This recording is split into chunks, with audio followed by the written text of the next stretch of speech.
Hello, hello, hello. Welcome back to my YouTube channel and new welcome for those of you guys who have never been here before. So, this channel, I've been running it for about 5 years now and primarily slash exclusively making content that is informational, educational, tutorial type content, all about how to do well in law school and succeed in the legal industry, things to know, things to be aware of. Basically, all the things that I didn't know that I wish I would have known when I started law school and when I started working as a lawyer. And one of the things that kind of occurred to me lately is that I give out a lot of information, but I don't usually tell you guys what I think and my opinions about things, which is unlike me because I am extremely opinionated, but also I think a little bit of avoidance, if I'm being honest, because it feels a lot more vulnerable and audacious to share like my own beliefs about things.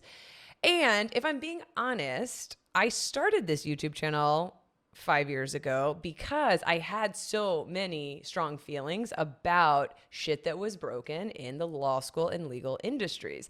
And I had all of these frustrations about the things they don't tell you, the things they expect you to know, the things that are just gaps in knowledge, and the way that that cycle continues to perpetuate itself year after year after year without really any change and with the same experience that every one of us goes through every single time.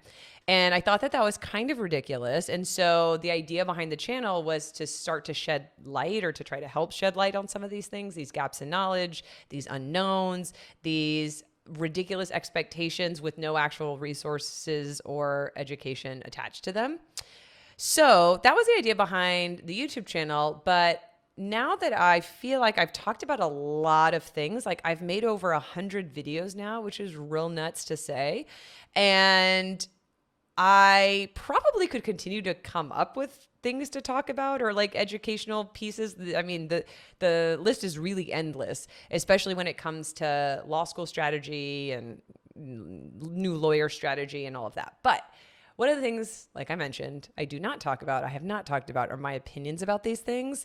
And so that's what this style of YouTube video is going to be. My thoughts on things. And so cheers to you guys who are here watching this for the first time. I'm excited to dive in.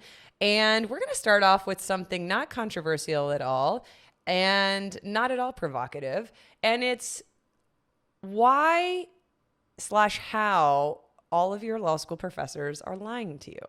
So I figured we would start off with something really benign like that, so as to not ruffle any feathers, she says sarcastically. No, but really, if you are a law school professor watching this, or you are a law student or a lawyer who has, been through law school or currently in law school, and you have strong feelings about the things that I'm saying, then please drop them in the comments below. I think more than anything, I would love for these sort of episodes, these types of videos to be a conversation starter to really talk about some of the things that I think we all know are broken in the industry. I think we might just have different opinions on how to fix them or how to approach them. So if you have strong feelings, or just a feeling, doesn't have to be that strong, I guess, please drop it in the comments.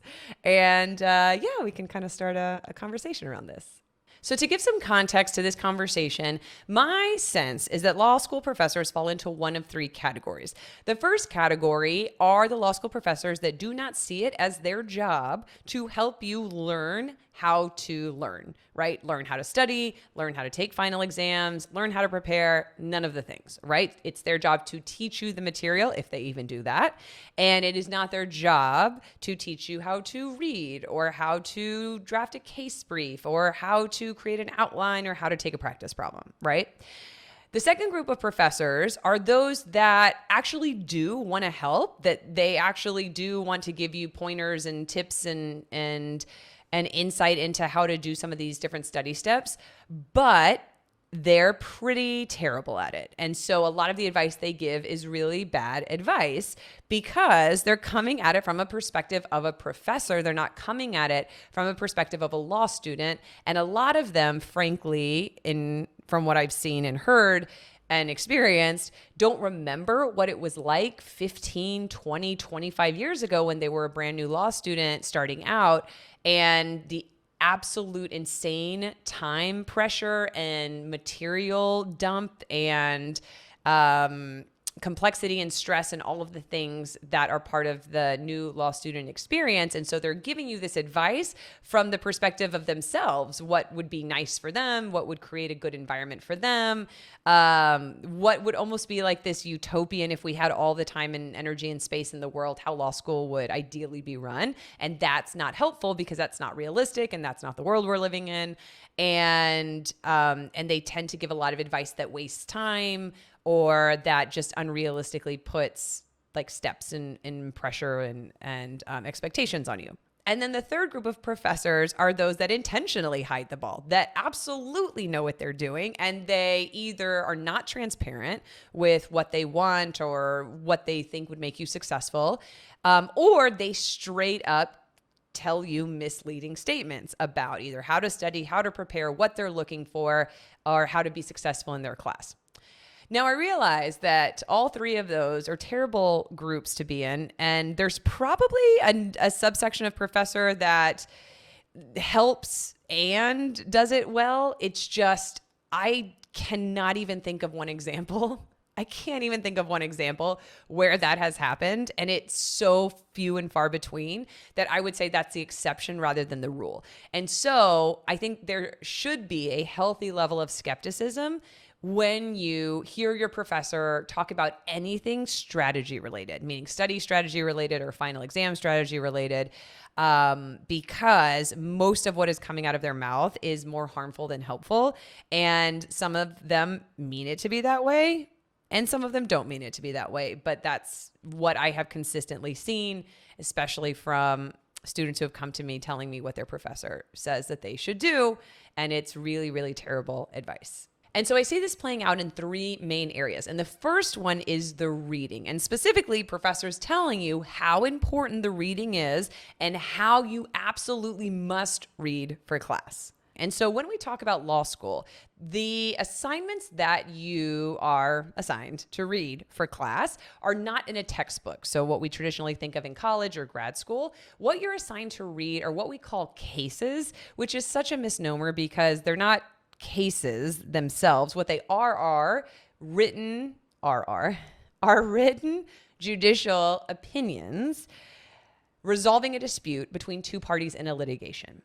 And so one of the things that really defines the way that law school is taught is known as the case method, which is essentially what I just described, right? So instead of reading a textbook that explains a rule of law or explains an analytical framework or an approach or something, you're reading these cases. And as far as I can tell from Googling this for 5 minutes, this case-based method of teaching started with Christopher Columbus Langdell, who was a dean of Harvard Law School back in the late 1800s.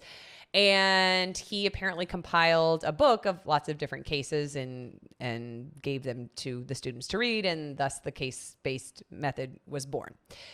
There are three big problems with the reading in law school, and specifically this case-based method. The first one is these cases are not designed to teach law students the law. Judges, when they write their opinions, do not sit there and think, okay, I need to make this as straightforward and linear and descriptive and broken down as I can if and when this case might be assigned to a law student in law school who needs to learn the law. That is never the intention. The intention, like I said, is to resolve an issue of dispute between two parties. So some judges do a halfway decent job of reciting the facts and identifying the legal issue in dispute and talking about the rule of law that they're applying and walking through their analysis and stating their conclusion. But that is very few and far between. And so what tends to happen when we are assigned these cases is they basically become these scavenger hunts where we're reading pages and pages and pages of very complex information that has a lot of legal issues happening, a lot of procedure that's going on, a lot of facts, a lot of moving pieces. And then we're essentially expected in a very short period of time, by the way, to break down and identify what are the most important pieces. What is our professor trying to get us to learn from this? And so the way that plays itself out is that we're essentially expected to teach ourselves the law by reading these very complex cases and doing our best to guess at what in the world we're supposed to be getting out of them. The second problem is what I alluded to earlier, which is reading these cases takes for freaking ever, because they can be anywhere from 7 to 14 to 23 to 49 pages long. And this isn't easy stuff to read. It's very long-winded. It's complex. There's a lot of new vocabulary. A lot of judges are not concrete, straightforward, and to the point. There's a lot of extra in there that you kind of have to sift through, not to mention figure out what is extra and what is the important takeaway. And if you guys have ever read or heard of 1L by Scott Turow, who I hope I'm saying his last name correctly, he talks about how reading a case is like stirring cement with your eyelashes, which I think is just so apropos and so on point and so amazing. And so one of the things that's a really important consideration is in law school, the number one resource, the number one very, very valuable thing that you have, which is also the most limited, is your time. And so the game basically becomes, how do we use our time most effectively, most efficiently to move the ball forward? Because there will always be more demands on your time. There will always be more ways to study than you actually have time to do in a 24-hour day. And so when we're looking for how we're spending our time, there needs to be a really strong ROI on that time, a really strong return on investment. It's not just something, we're not just looking for things that we could do, we're looking for the most intentional use of that time, the best things we could do with that time. And when we're talking about reading, we're basically scavenger hunting, looking for what we're supposed to be taking away from these cases. And B, we're spending hours and hours and hours doing it. And so one of the biggest problems that I see with law students is that they are investing way too much time in the reading, which doesn't open up time for the other study steps that come later. And the third piece of this is that because law school professors emphasize the importance of reading these cases so aggressively, every single law student makes reading their number one priority when it should be their last priority. It should be the thing that they get to only if there's time, only if there's energy left over. And instead, what I see across the board, myself included at the time, is that we do it first, we make it the number one priority, we check it off the list before we ever move onto anything else. And because law school is, in the best way I've ever heard it described, is like a gas where it takes up all the space that you give it. Because reading is so complex and so convoluted and so long and there's so much of it, it will take up 100% of your time if you let it. And that's where the problem comes in. The second way that I see this playing itself out and professors being inadvertently or intentionally destructive and unhelpful at the very least is the way that professors style their class lectures. So in law school, if you guys haven't experienced it yet, there is a class lecture style known as the Socratic method. And the Socratic method is essentially designed for the professor to call on a student, usually at random from the seating chart, ask them a series of questions about the case that you just read, usually the night before, and then start to ask you hypothetical questions about, well, what would happen if the facts were slightly different, or what would have been an alternative approach the judge could have taken, or how would the outcome have changed if XYZ thing was different. So the idea behind the Socratic method is that it's trying to cause you to think critically about the case and think hypothetically about different facts, and as a way to highlight what facts were important, what facts were critical, what parts of the rule are potentially changed, or that kind of thing. So I see the value of it in theory. The problem is the way that it's usually carried out in law school classrooms is through the cold call method, meaning you are called at random in front of an entire group of your classmates with no prior notice. And because of what we just talked about, how insanely time-consuming and overwhelming these readings are, and the demands on your time in law school in general, you're usually reading these very detailed, very heavy pieces of written opinion the night before. And so when professors have these cold call systems in place, it essentially implicitly is communicating to you that you need to be an expert in this case, in this subject matter, when you walk into the door, into the classroom, which is insane. That's an insane bar. That's an insane expectation. Nobody could learn it that fast. And it really creates a lot of harm in the way that law students allocate their time, because now we're all convinced that we need to know these cases backwards and forwards. We need to read them and reread them and prep for class and take detailed case briefs and all of the things because of a fear of being cold called on in class and looking like an idiot or looking like we're unprepared or we should know things that we don't know.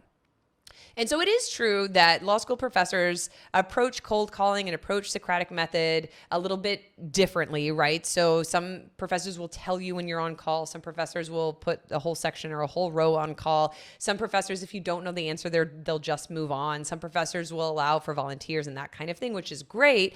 And so that's sort of helping with the situation. But as long as that threat of a cold call is there, law students, especially new law students, especially those of us, not even those of us, all of us who start law school generally tend to be these sort of A-type people-pleasing personalities, gold star students.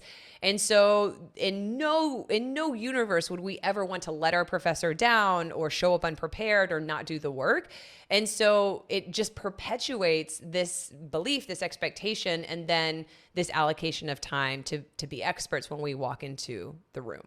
And so as a final thought on this piece, not only do cold calls and the Socratic method in general perpetuate this gross misallocation of time for law students, it also is not a really healthy, helpful learning environment, because you're kind of sitting there on the edge of your seat. You could be called on at any time. And so there's just this fear factor and this trauma that's ingrained in the lecture, where you can't fully take your eye off the ball. You can't fully pay attention to what the professor is saying, because who the hell knows, you could be called on at any minute.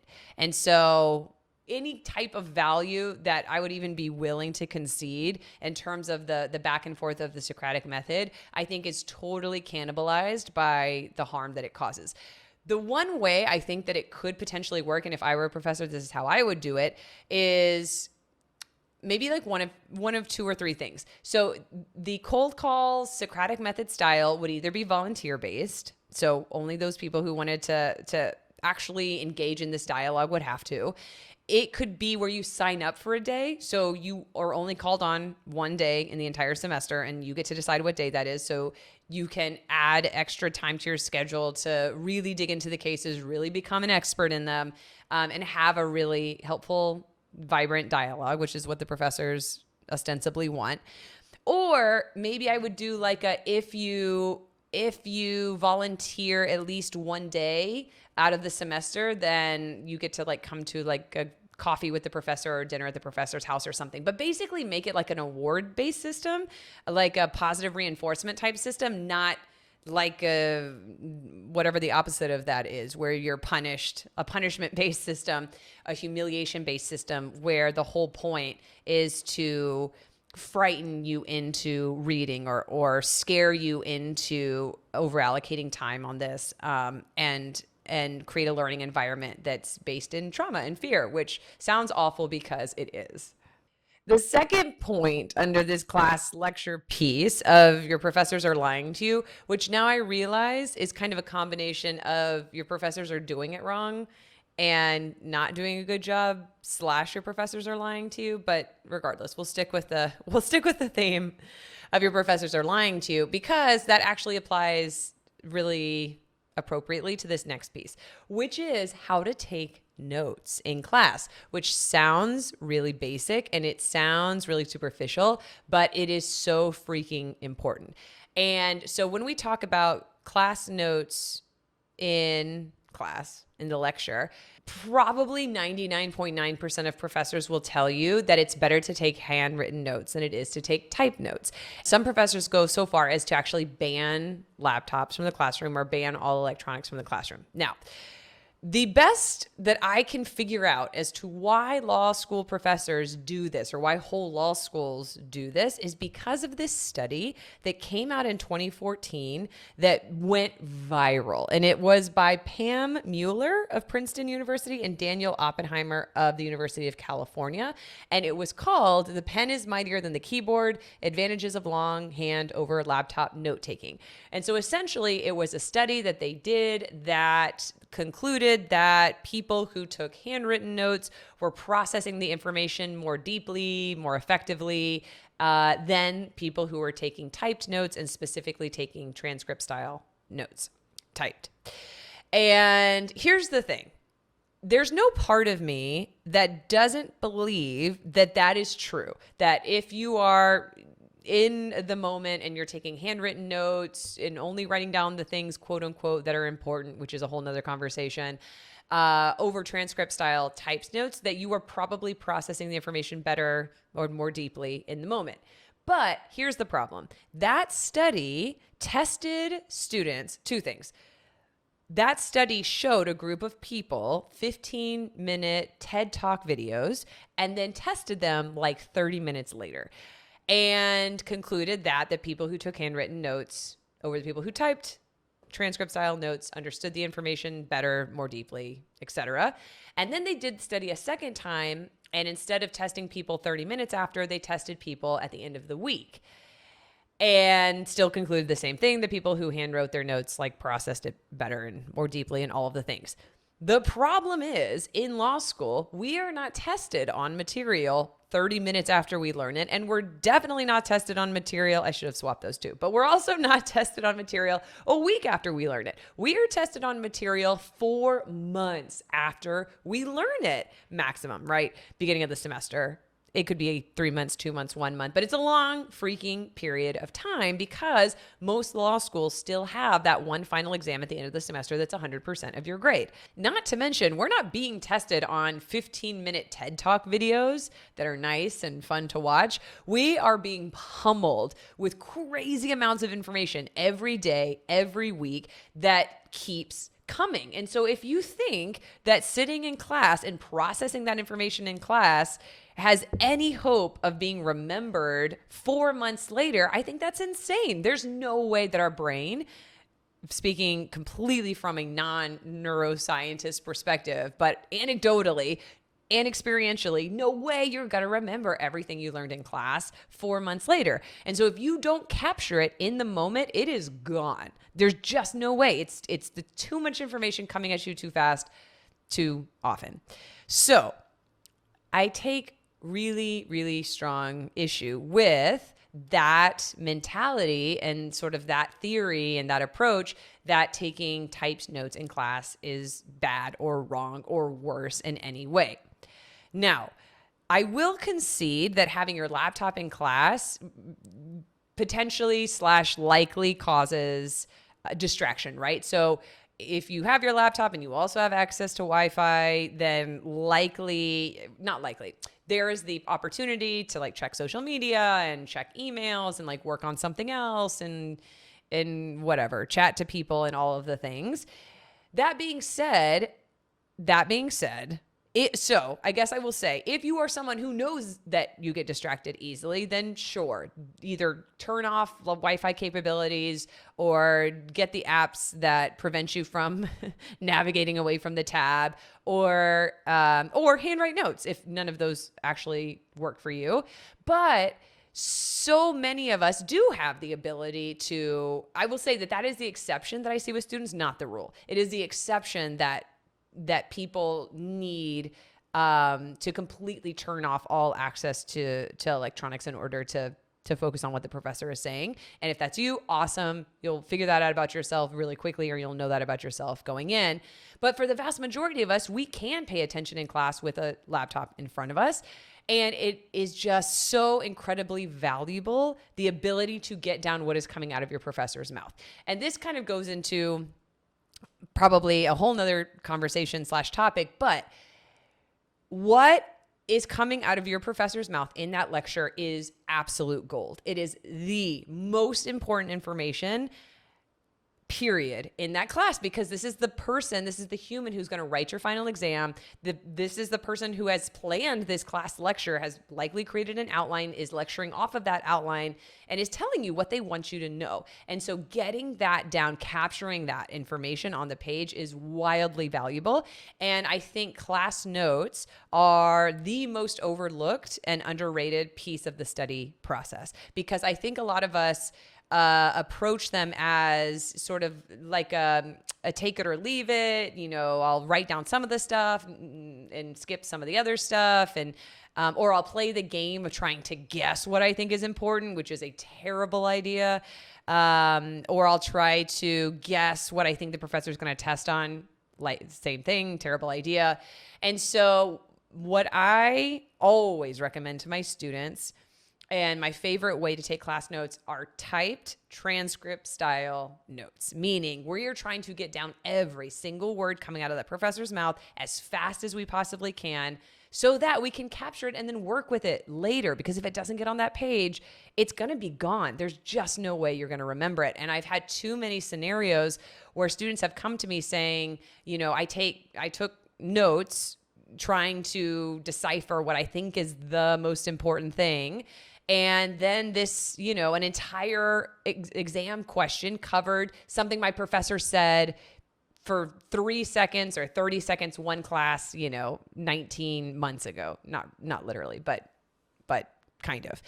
And the thing is, if it's coming out of your professor's mouth, it's fair game. And so, yeah, we want to get all of that stuff on the page so we can work with it, synthesize it, use it later on. So those are my very strong thoughts on the class note taking piece. And I have just, it's so harmful, I guess, hearing professors say to not take transcript style notes, to not type your notes, to make sure you're handwriting, to ban laptops from the classroom and that kind of a thing.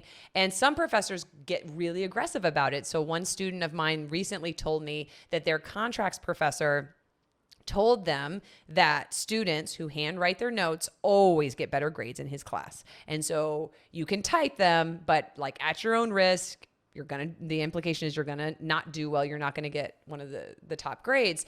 And I was talking about it with him, and he's like, my professor's being really adamant about this. Does that change your opinion at all? Like, does that change how I should approach this? I know you're a big fan of transcript style class notes. And so I started to think about it, because that's a really strong directive from a professor. Handwrite your notes. Everybody who gets the best grades do.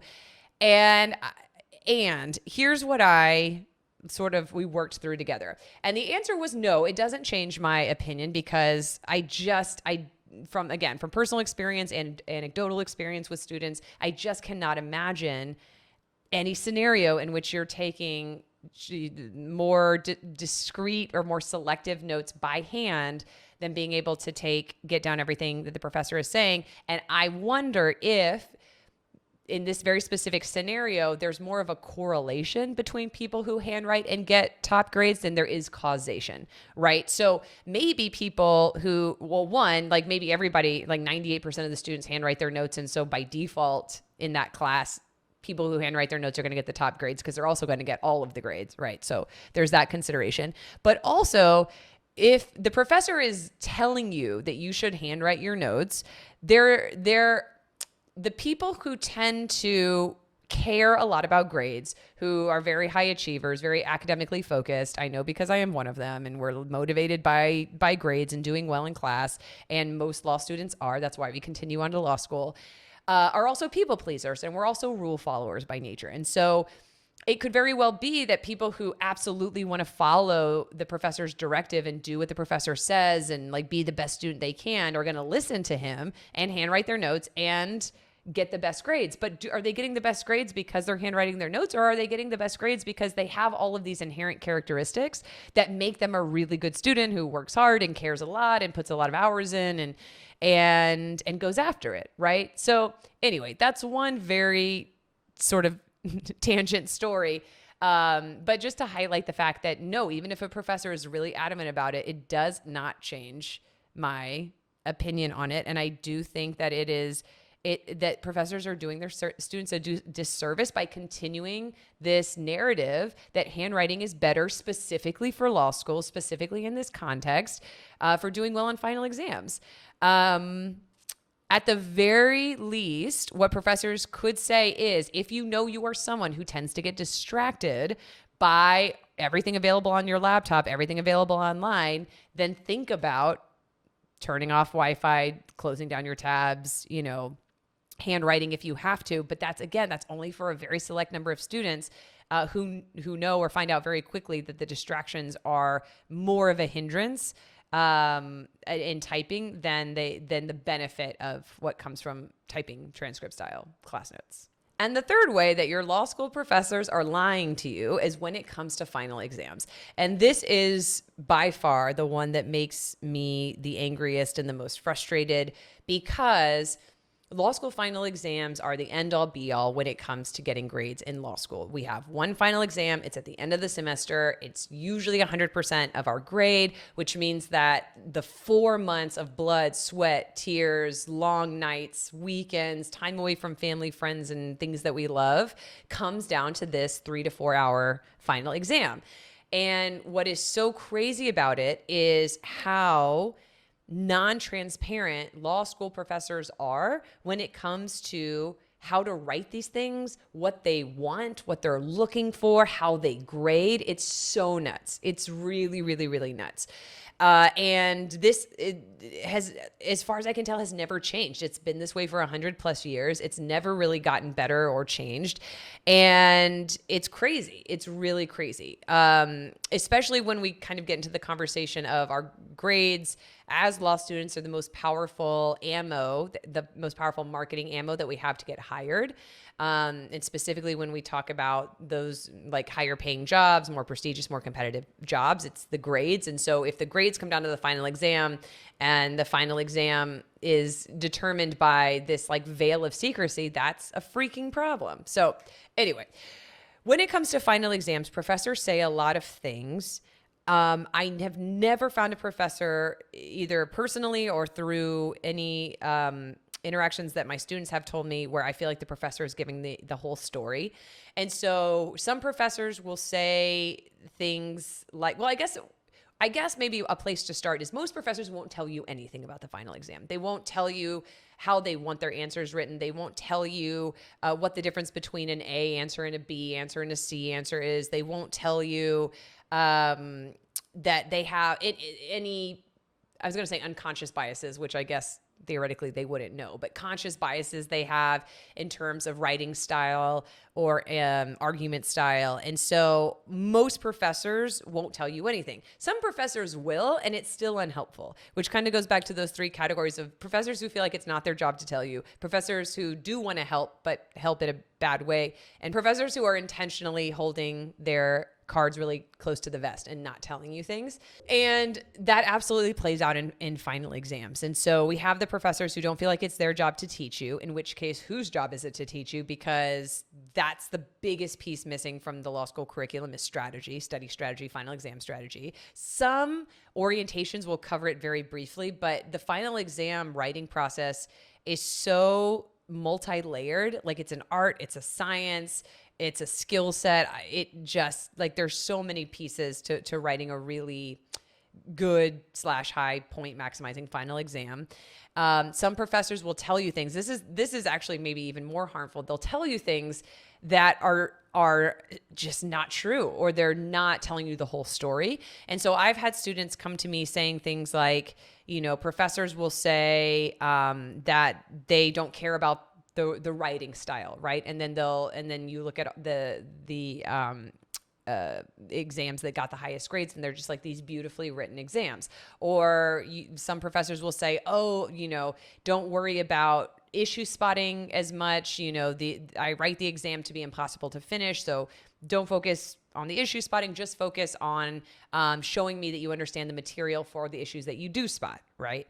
Or what's another one? Some professors will say, you don't need to cite cases in your final exam. That's not necessary. Here's the problem. Even if that's true, even if the professor doesn't particularly care about those things or doesn't particularly value those things. Law school is graded on a curve, which is a totally another video and a totally another conversation, which means that only a certain number of people can get A's. So like if we're talking of roughly, right, in a 100-person class, 5 people can get A's, 10 people can get A minuses. So 15% of the class is going to get some version of an A. Even if the professor doesn't value those things, if somebody does everything the professor wants and more, right? Does everything the professor wants and cites cases, does everything the professor wants and writes an exam really beautifully, does everything the professor wants and spots all the issues, they are going to get the better grade because it's a 1v1, right? It's person versus person. It's a competition among the class. And so what I see happen so often are students who come to me, they say, I knew the material. I know I knew the material. I did exactly what the professor wanted, and I still got incredibly disappointing grades, and I just don't know what happened. And it's really stressful. No, very frustrating to hear that, because then the person thinks that there's something wrong with them, right? That they're not smart, or they didn't do it right, or worst of all, they just don't know, right? I don't know what happened. I don't know what went wrong. And then we just think that grades are this like crapshoot that are totally random, and there's no actual causation or correlation between the work you put in and the grades that you get.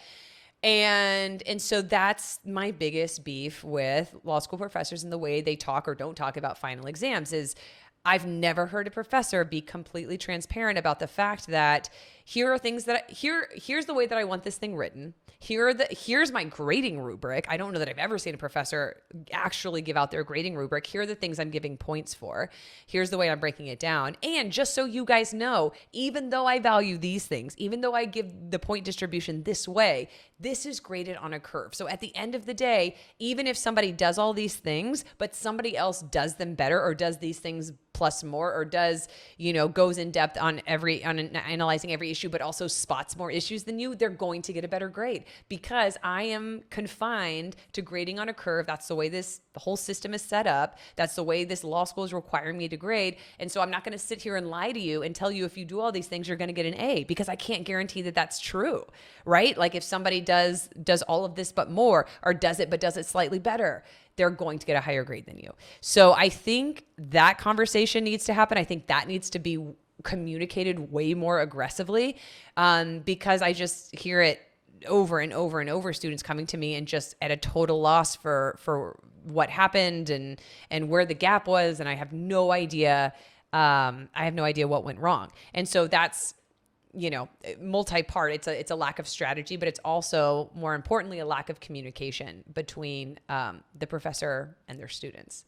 So there you have it, guys. I took it pretty hard to law school professors in this video, and I'm so curious to hear what you guys have to say, what you think about what it is I said. And if you agree with it, if you disagree with it, let me know in the comments. And just to kind of sum it up, your law school professor is lying to you with respect to the reading, with respect to class lecture and notes, and with respect to final exams.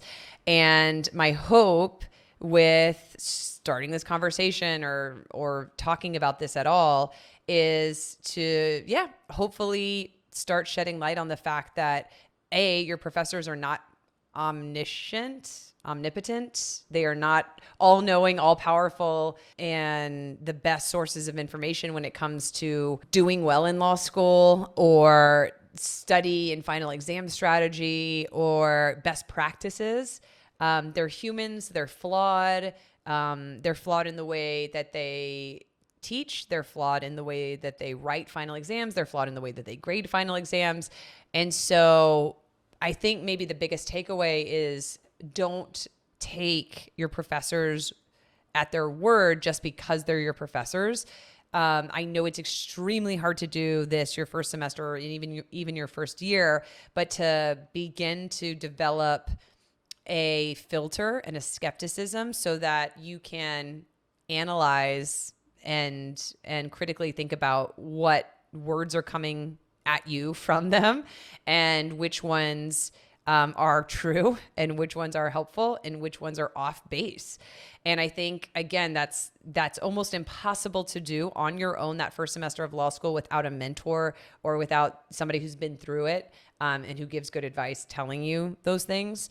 And unfortunately, a lot of us learn it by going through it and receiving bad advice and having to pivot and to shift after that. And so, yeah, that's the PSA for today.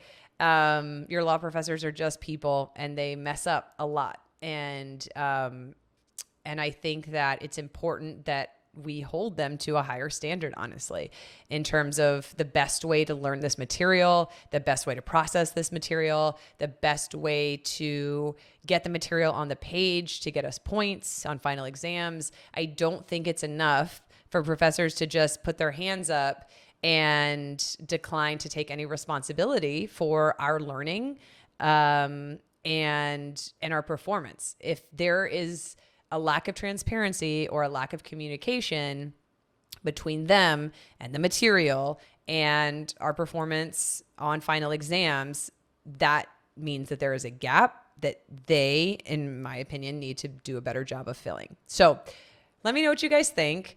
And yeah, I think there's also a few topics in here that could be totally separate videos and conversations, and I'm looking forward to having those as well. So I'll see you guys in the next one.